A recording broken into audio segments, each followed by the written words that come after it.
Hi, this is Pooja Bedi, and I'd like to say that I'm deeply grateful to Harsh for his wonderful, wonderful and courageous reporting and the fact that he always stands up for what he thinks is right. Thank you, Harsh, for all the support and all the love, and rock on.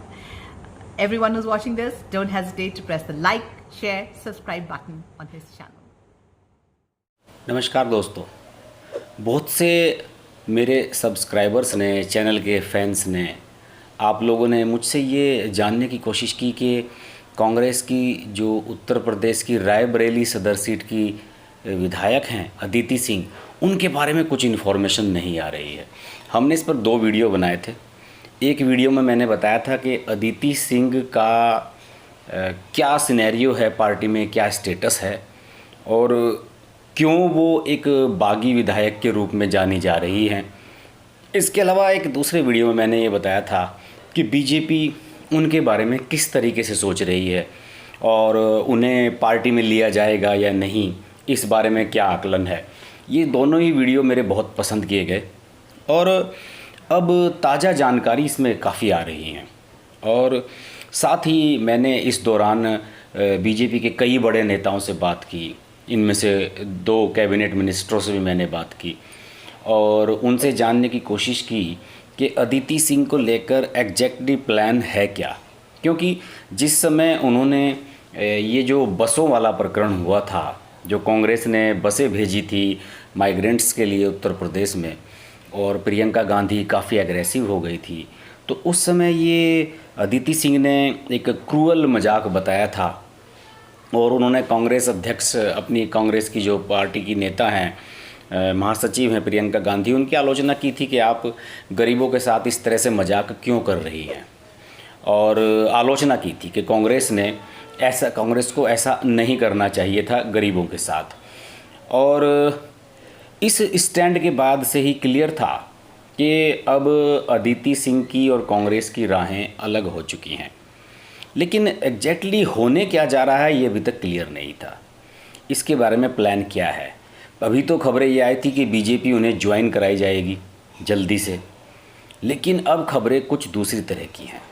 मेरी जो high level पर party में बात हुई है, संगठन के जुड़े हुए एक बड़े नेता से उत्तर प्रदेश के बीजेपी के मैंने बात की।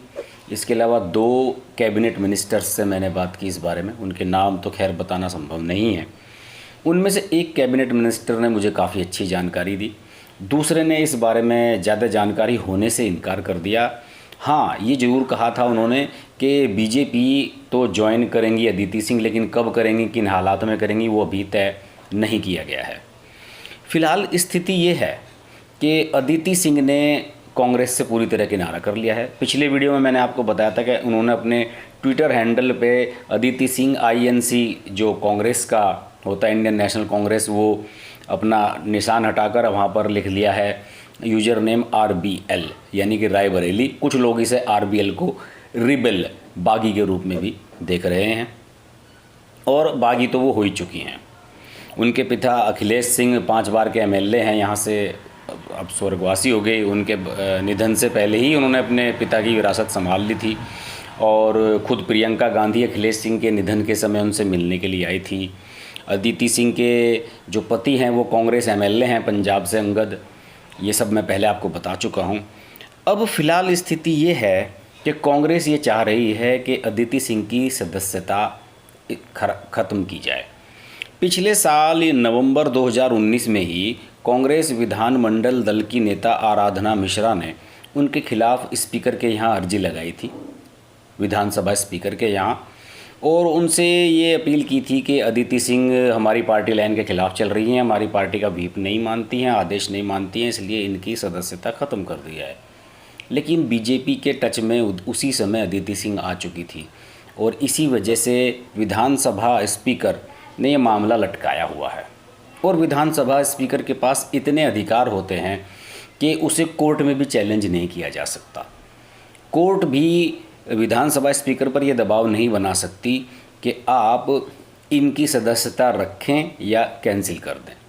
विधानसभा स्पीकर चाहें तो 2 साल तक उनकी इस अर्जी को बिल्कुल पेंडिंग रख सकते हैं और इसी तरह से समय निकाल सकते हैं। अभी हाल ही में हुआ है मणिपुर में जो राज्यसभा का चुनाव होना है 19 जून को, उसमें ऐसा होने जा रहा है।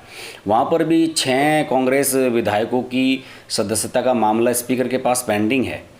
कोर्ट ने ये तो तय कर दिया कि ये लोग वोटिंग नहीं कर सकते राज्यसभा के चुनाव में, लेकिन कोर्ट उनकी सदस्यता को लेकर फैसला नहीं कर सकी। सिर्फ उन्होंने स्पीकर से निवेदन किया कि आप इनकी सदस्यता पर फैसला लें, और स्पीकर को बाध्य नहीं किया जा सकता। आपको याद होगा कि अगर किसी एमएलए के खिलाफ कोई पुलिस कार्रवाई होती है, कोई केस चलता है, तो उसके लिए भी स्पीकर की मंजूरी ज़रूरी होती है। यानी कि स्पीकर के पास बहुत ज़्यादा अधिकार हैं, और इसलिए मुझे ये लगता है कि शायद अदिति सिंह के खिलाफ जो कांग्रेस की अपील है कि उनकी विधायकी को कैंसिल किया जाए, उनकी सदस्यता को ख़त्म किया जाए, ये शायद पेंडिंग ही चली रहेगी, क्योंकि बीजेपी नहीं चाहती कि रायबरेली में उन्हें उपचुनाव में जाना पड़े।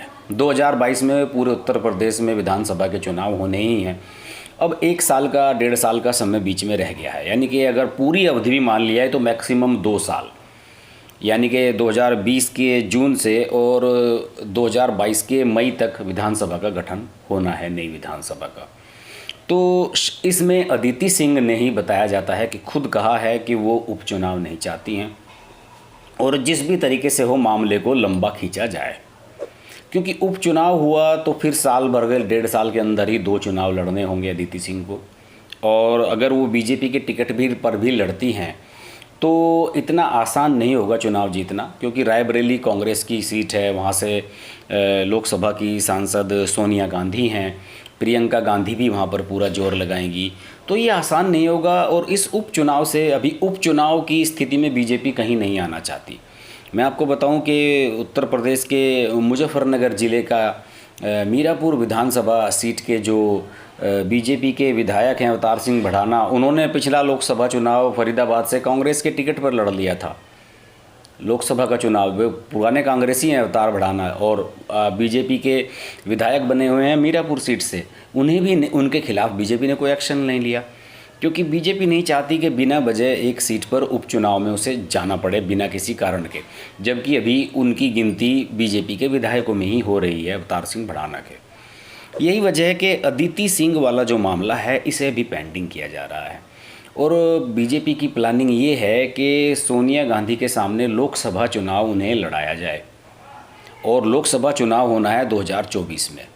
उससे पहले विधानसभा चुनाव एक लड़ना पड़ेगा अदिति सिंह को, और अदिति सिंह नहीं चाहती कि वो उपचुनाव लड़ें। वो चाहती हैं कि 2022 में लड़ लें, रायबरेली सदर सीट से बीजेपी के टिकट पर लड़ लें, उनके सामने कोई भी आ जाए। और अटकलें तो ये भी हैं कि शायद उनके सामने प्रियंका गांधी ही चुनाव लड़ने के लिए आ जाएं 2022 के चुनाव में, क्योंकि इस समय प्रियंका गांधी का भी पूरा फोकस इसी बात पर है कि उत्तर प्रदेश में कांग्रेस को कैसे रिवाइव किया जाए। और उनके पास उत्तर प्रदेश की कमान भी है, पूर्वी उत्तर प्रदेश की वो प्रभारी भी बनाई गई थी जब ज्योतिरादित्य सिंधिया पश्चिम के प्रभारी बनाए गए थे। ज्योतिरादित्य सिंधिया तो बीजेपी में चले गए। अब एक तरह से पूरी कमान उत्तर प्रदेश की प्रियंका गांधी के हाथ में रहने वाली है। राहुल गांधी यहाँ से चुनाव हारने के बाद वायनाड शिफ्ट हो गए, और वैसे भी वो आजकल इतनी एक्टिव पॉलिटिक्स नहीं कर रहे हैं, अध्यक्ष पद से वो छोड़ ही चुके हैं। तो सोनिया गांधी बीमार हैं, और हो सकता है कि अगला चुनाव वो लड़े भी ना। ये भी संभव है कि 2024 में लोकसभा चुनाव प्रियंका गांधी बनाम अदिति सिंह हो, या 2022 में रायबरेली सदर विधानसभा सीट पर प्रियंका गांधी और अदिति सिंह के बीच में मुकाबला हो। ऐसा भी बहुत बड़ा संभव है, ये मुझे बीजेपी के विश्वस्त सूत्रों ने बताया है। तो बीजेपी बिल्कुल नहीं चाह रही है कि उपचुनाव में जाया जाए रायबरेली, और बस फिर किसी भी तरीके से ये 1 साल का समय निकाल दिया जाए, और उसके बाद तो फिर विधानसभा चुनाव का अभियान उत्तर प्रदेश में शुरू हो ही जाएगा 2022 के, और अदिति सिंह को आसानी से रायबरेली से बीजेपी का प्रत्याशी बनाया जा सकता है। इसके अलावा एक और एंगल सोचकर भी बीजेपी चल रही है। ये दूसरा एंगल है मायावती का। मायावती इस समय किसी भी सदन की सदस्य नहीं है, ना वो विधायक हैं, ना वो विधान परिषद की हैं, ना वो राज्यसभा सांसद हैं, ना वो लोकसभा सांसद हैं। और 2022 का चुनाव डू और डाई वाला चुनाव है मायावती के लिए। हो सकता है मायावती विधानसभा चुनाव लड़ें, तो ऐसे में बीजेपी ये चाह रही है कि एक महिला फेस, एक यंग एग्रेसिव फेस मायावती के काउंटर में उनके पास होना चाहिए, और अदिति सिंह में वो नेता पार्टी देख रही है। बहरहाल ये सब अभी स्पेकुलेशंस हैं, अटकलें हैं, लेकिन प्रियंका गांधी और अदिति सिंह के बीच में टकराव हो सकता है, इसकी संभावना से बीजेपी के किसी भी बड़े नेता ने इनकार नहीं किया। अदिति सिंह की गतिविधियों पर हम नज़र बनाए रखेंगे। देखते रहिए हर्ष की बात लाइव। नमस्कार। अगर आपको हमारी वीडियो पसंद आई तो हमारा चैनल हर्ष की बात लाइव सब्सक्राइब करें और नोटिफिकेशंस के लिए बेल आइकन प्रेस करें।